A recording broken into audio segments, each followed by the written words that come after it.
गुफ्तगू का सिलसिला वहीं से शुरू करते हैं जहां ब्रेक पे जाने से पहले हमने मुनक़ता किया था। अच्छा सर, आप बता रहे थे इस ऑपरेशन के बारे में, फिर आपने ये भी बताया कि उनके पास जदीद वेपन थे जो कि आपकी बख्तरबंद गाड़ियों को और टैंकों को जो है वो हिट करते थे। सर ये वेपन आए कहाँ से उनके पास?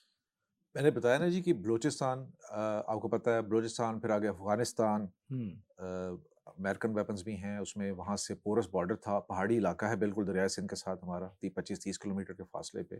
तो वक़्त के साथ-साथ वहाँ से ये जो अब यानी उनको पता था कि आपकी ये चेक पोस्टें हैं, तो वो उनको अलग उन्होंने रास्ते को जो थे कहते हैं गुप्त रास्ते, जी। वो रखे हुए थे? जी, अब की हमारी देखें पिकेटें हैं वहाँ पे, हमने हुँ। वो एक फासले के ऊपर, एक डिस्टेंस के ऊपर पिकेट्स हैं और कोशिश की गई थी जो उनके दरियाओं से निकलने के पतन हैं, जहाँ से रास्ते दरिया क्रॉस करते हैं, उनको चोक किया जाए। वो अच्छा, पिकेट्स ही, लेकिन वो नए से नए रास्ते बना रहे थे। दे वर सो मुकामी थे। ट्रेन्ड कि मुकामी लोग थे, फिर तैराक एक से बढ़कर एक दरिया में तैर के पूरा सिंध तक निकल जाते थे, एक जज़ीरे से दूसरे जज़ीरे पे पहुँच जाते थे, दरिया में पाइपें डाल के छुप जाते थे, पूरा सामान अपने ऊपर लाद के दरिया क्रॉस कर जाते थे। आपको कश्ती की ज़रूरत ही नहीं है, आप कश्तियों को वॉच करते रहें, देखते रहें, उसके बगैर वो दरिया पार अच्छा कर दें। सर, इतने सारे ऑपरेशन हो गए, अब हम आ जाते हैं सेकंड लास्ट और लास्ट ऑपरेशन की जानिब जो कि कामयाबी का सबब बने। इसकी स्ट्रैटेजी किस तरह आपने तैयार की? कैसे क्या हिकमत अमली रखी? किस तरह के आपने नफ़री और किस तरह का वेपन्स जो है वो आप इस्तेमाल में लाए सर? ये देखें, ये थोड़ी-सी ना हमारा इस दफ़ा ऑपरेशन 2 फ़ेज़ेज़ में मैं इसको कहूँगा, बल्कि 3 फ़ेज़ेज़ में। तवील जी, ऑपरेशन था 3 ये, तवील 90 के ऑपरेशन, 3 बाद फ़ेज़ेज़। से। जी, 23 में ये ऑपरेशन हमने शुरू किया जी। ठीक है। 23 में उसी तरह जिस तरह माज़ी में ऑपरेशंस होते रहे हैं, वही ऐलान हुआ और पुलिस जमा की गई और सारी नफ़री की गई और उस तरह ऑपरेशन किया गया। वो डेढ़ 2 महीने हमने किया और उसमें अगेन हमने कुछ इलाका तो खाली कराया इनसे, हुँ, लेकिन अगेन पानी आया तो हम पीछे आ गए, पीछे वो आ गए। इलाका उन्होंने रीऑक्यूपाई कर लिया। ठीक है। और उस वक़्त तो हमने क्लेम किया कि हमारी कामयाबी रही, रेट कायम कर हो ली, गया। हो गई। ठीक लेकिन है। वो भी 1-2 जज़ीरों की हद तक थी।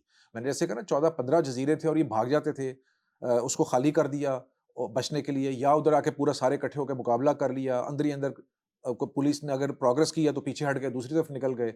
तो वो हमने की। उसके बाद हमें अंदाज़ा हुआ कि अब जब पानी आ गया तो हम ऑपरेशन तो कर नहीं सकते। फिर हमने टारगेटेड ऑपरेशन, इंटेलिजेंस बेस, जैसे आपने कहा, कोई इंटेलिजेंस बेस थे, कोई छोटे-छोटे ऑपरेशन, किसी गैंग का पता लगा, ऑपरेशन किए हमने। वो एक फ़ेज़ चली। वो फ़ेज़ चली हमारी 23 अप्रैल, मई, जून से लेके उसमें हमने खातिर-ख्वाह कामयाबी भी हुई। इनके बहुत बड़ा इंदड़ गैंग का जानू इंदड़ हमने अक्टूबर 23 के अंदर कला-कमा किया। वो 9 मर्डर्स और बहुत सारे, टोटल जो इंदड़ों की दुश्मनी है, को 18 मर्डर्स में वो लोग शामिल थे, एक-दूसरे के दुश्मनियों में। उसका कला-कमा हुआ। लेकिन उसमें हमें वो फ़ेज़ चलती रही, 24 में भी चली। 24 में वो फ़ेज़ आके चेंज उसमें आई, जो इंटेलिजेंस बेस्ड ऑपरेशन चल रहे थे। हमारे पे एक एम्बुश हुआ और हमने 1 महीने में इनको इस हद तक हमने उसमें चोक कर दिया। इनके जितने सप्लाई पॉइंट्स थे, इनके उस वक़्त जो सोशल मीडिया पे आपने देखा होगा, एक फ़ेज़ में 24 में बहुत एक्टिव हो गए थे। शाहिद लुंड था, 1 जी, करोड़ उसके सर की हेड मनी थी, वो भी मारा गया बाद में। इन्होंने सोशल मीडिया का सहारा लिया और बहुत ज़्यादा स्टेट को और पुलिस को ना चैलेंज करना शुरू धमकाना किया, शुरू धमकाना कर शुरू दिया। किया, चैलेंज करना शुरू किया। वो वजह उसकी ये थी कि हमने इनके जो जितने रूट्स थे, उन पे चोक कर दिए। जहाँ पे माज़ी में 3 या 5 थी, वहाँ पे 43 हमने पैकेट्स बनाई। इतनी क्लोज़ कि एक पोस्ट से दूसरी पोस्ट तक हम लेकिन देख सकते थे, लेकिन इतने सर क्लोज़ करके। लेकिन सर इस दौरान पंजाब पुलिस को एक बड़े नुकसान का भी जी, सामना मैं वही करना बता पड़ा रहा हूँ। होगा। उसका नतीजा ये निकला कि ये डेस्परेट हो गए। जब इनके सारे पॉइंट्स चोक कर दिए, इनका आना-जाना 24 घंटे की हमारी पिकेट्स हो गई। रात को ख़ास तौर पे, माज़ी में रात को हम नहीं इसमें एंगेज किया करते थे। रात की भी हमने एंगेजमेंट जब कर ली, तो एक बहुत अरसे तक हमें धमकियाँ मिलती रही कि पिकेट्स ख़त्म करें, इनको ख़त्म करें, आते रहे हमें। बड़ी दीदा दलेरी थी। बहुत दिया था लेट जी, तो हमने वो नहीं की। उसका फिर इन्होंने हल ये निकाला कि हम उन्होंने हमारे पे अटैक्स शुरू कर दिए और अच्छा, रात के अंधेरे में किए। उसमें हमारे 1 महीने में, अगस्त 2024 में, हमें 18 जनाज़े उठाने पड़े अपने शहीदों के, राजनपुर और रहीम यार खान में। एक सिंगल वाक़ये में, यानी वो माशके इस में हद तक 12 अग्रेसिव हो शहादतें गए। हुई हमारे एक सिंगल हाँ, वाक़ये का में, जो मार्च का तो एक माशका में। जी, बड़ा जी। सान्या था ना सर। जी, और माशका भी जो है ना, ये कच्चे की हम बात करते हैं, कच्चा कहीं भी हो, माशके की डायनामिक्स अपनी डिफरेंट है। माशका वो क्या है सर? थाना रहीम यार खान का एक थाना है। हुँ, और 2 लैंड मासेस हैं, 2 ज़मीनी टुकड़े हैं जो टोटल के टोटल आपस में भी जुड़े हुए नहीं हैं, अलग-अलग हैं और दोनों सिंध में आते हैं। हुँ, वो आप पंजाब से सिंध में दाखिल हो जाते हैं, 18 किलोमीटर आप आगे जाते हैं, तो फिर हमारा पहला टुकड़ा आता है माशके का, फिर उसको क्रॉस करते हैं 4-5-6 किलोमीटर सिंध का एरिया चलते हैं, फिर अगला टुकड़ा हमारा आ जाता है। हुँ। और ये दोनों टुकड़े भी दरियाए सिंध से बाइफरकेट हुए हैं, यानी कि यानी उनका आधा आपको हिस्सा कोई एक पता साइड पे नहीं कि कहाँ सिंध है और कहाँ पंजाब है। जी, चारों तरफ से सिंध में घिरे हुए हैं ठीक और है। वो भी फर्दर 2 डिस्ट्रिक्ट्स के साथ। एक हुँ, साइड पे कशमोर है, एक साइड पे घोटकी है। हुँ। आधा एरिया हमारा दरिया के उस तरफ घोटकी है, कशमोर में आता है, इधर से हमारा घोटकी में, इस तरह करके वो अच्छा चीज़ें। सर, मुझे यहाँ एक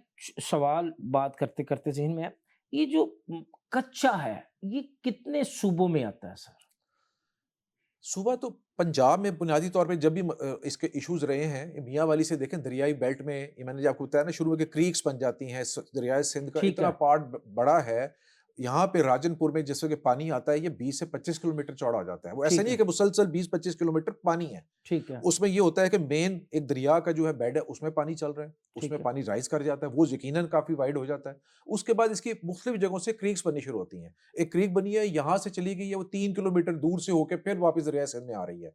तो वो भी क्रीक इतनी चौड़ी और गहरी है कि उसको क्रॉस नहीं कर सकते। तो प्रैक्टिकली वो एरिया जो बीच का है मेन दरिया के, उस क्रीक के, वो भी कच्चे का इस तरह मुख्तलिफ इलाकों में वो चली जाती है। फ्लड के ऊपर डिपेंड करता है कितनी दूर। अच्छा सर, कच्चा, पंजाब का हिस्सा जो है कच्चे का, वो एग्रेसिव है, सिंध का। ज़्यादा मुज़फ़्फ़रगढ़ से हमारा शुरू होता है, माज़ी में बोसन गैंग रहा है, जी। अभी भी इश्यू हुआ है, अभी सरेंडर्स में भी वहाँ हाँ, से वो अभी भी आपका जी अलीपुर हुआ है, का जो कच्चा है। कच्चा है वो बिल्कुल दरिया सिंध में था। हुँ, उसके अलावा प्राइमरीली हमारा कच्चा जो है सारा का सारा ज़िला राजनपुर में है हुँ, और एक कच्चा का एरिया हमारा ये सिंध में जाके जो दरिया मैंने आपको माच का थाना है हमारा रहीम यार खान रेम का, यार वो खान। सिंध में जाके आता है। वो चारों तरफ से सिंध में घिरा हुआ है, एरिया वो पंजाब का है, किसी ज़माने में नवाब बहावलपुर की वो शिकारगाह होती थी। वो पंजाब का इलाका है लेकिन है सिंध में।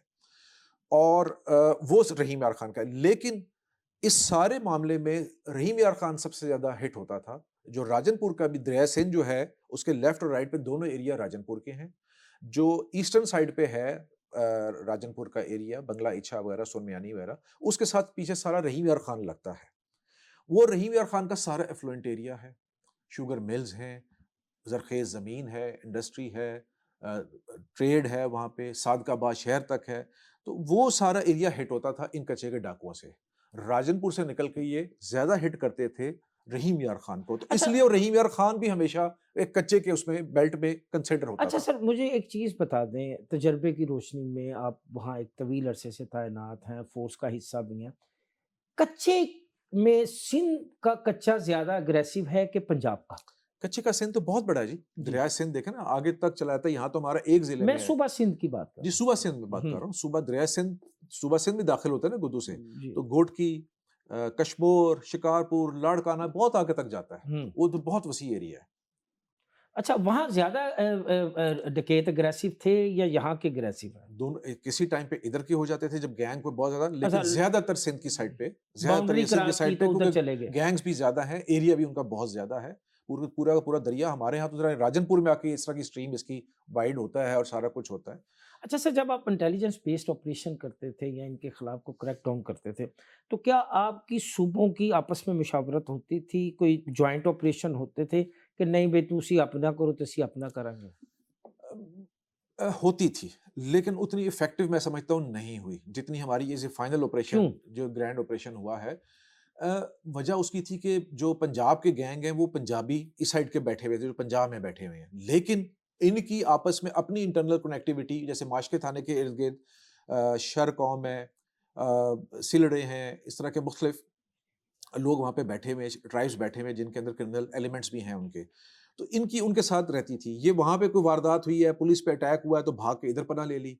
इधर हमारे क्रिमिनल्स के ऊपर हमने कोई पुलिस ने सख्ती की है, कॉर्डन किया तो दरिया में से निकल के ये इधर गुद्दू से पार चले गए, सिंध में चले गए। तो जो ख़ास तौर पे हमारा कशमोर और घोटकी का एरिया इमीडिएटली आफ्टर या माशके के इर्द-गिर्द का है, वो हमें इन क्रिमिनल्स के साथ ये लोग राब्ते में रहते थे। पनाह लेने के लिए उधर चले जाते थे। जो वेपन हासिल करते रहे हैं क्योंकि जिस तरह हमने वेपन हमारे क्रिमिनल्स ने पंजाब के कच्चे के इलाकों में हासिल किए गए हैं, सिंध के कच्चे में भी तो इसी तरह ही हासिल किए गए हैं। तो वो उस पॉइंट ऑफ व्यू से भी इनकी कनेक्टिविटी रहती थी। जो पीछे सोर्स है जिस किसी से खरीद रहे हैं या स्मगल करके ला रहे हैं, वो उधर भी दे रहा है, इधर भी दे रहा है, तो इन हवालों से उनकी कनेक्टिविटी उधर रहती थी। एक दूसरे को पनाह देते थे, सपोर्ट करते थे, वेपन दूसरे को बेचते थे, वेपन उधार लेके चले जाते थे, वहाँ पे ऑपरेशन करना है। पुलिस का सिंध में बड़ा ऑपरेशन हो गया तो ये उनकी सपोर्ट में वहाँ पे जा रहे हैं। यहाँ से हुआ है तो भाग के उनको पनाह दे रहे हैं। ये सिलसिला इनका आपस में चलता रहता था। तो सिंध का लेकिन एरिया हमारे से बहुत बड़ा है।